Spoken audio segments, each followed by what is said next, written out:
2.5 प्रश्नावली प्रश्न नंबर 4 का पहला भाग। उपयुक्त सर्वे समीकरण का प्रयोग करके हमें इसका प्रसार करना है। प्रसार माने फैलाना है। आपको अभी ये जितना दिख रहा है इससे बड़ा करना है। क्यों? क्योंकि इसकी घात 2 है, तो घात 2 का मतलब इसमें कोई न कोई सर्वे समीकरण का प्रयोग करके हमने इसको खोलना है, इसके वर्ग को।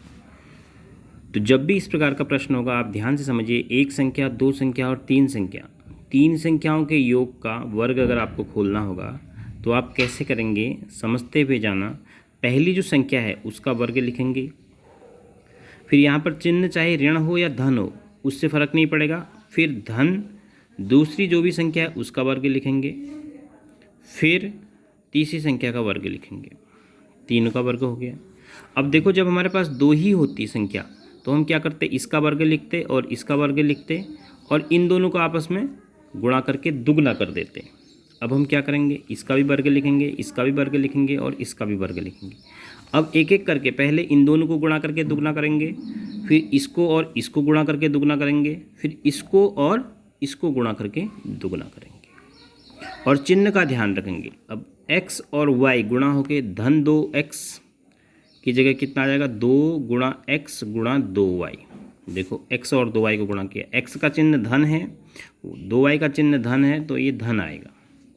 उसके बाद इधर लिख देता हूँ मैं, इन दोनों को गुणा करोगे तो धन 2 गुणा 2y गुणा 4z। अब देखो 4z का चिन्ह भी धन है, 2y का चिन्ह भी धन है, तो धन ही आएगा वैसे भी। फिर धन 2 गुणा 4z गुणा x। सिंपल है, थोड़ा सा लंबा है क्योंकि आपने हर बार 3 बार 2 से गुणा करना पड़ेगा। बस अगले स्टेप में आपका आंसर x की घात 2 धन 2 दूनी 4 y की घात 2 धन 4 चक्को 16 z की घात 2 धन 2 दूनी 4 x और y। फिर उसके बाद इसको देखिए, 2 दूनी 4 चक्को 16 है, y के साथ z धन 2 चक्को 8 z के साथ x।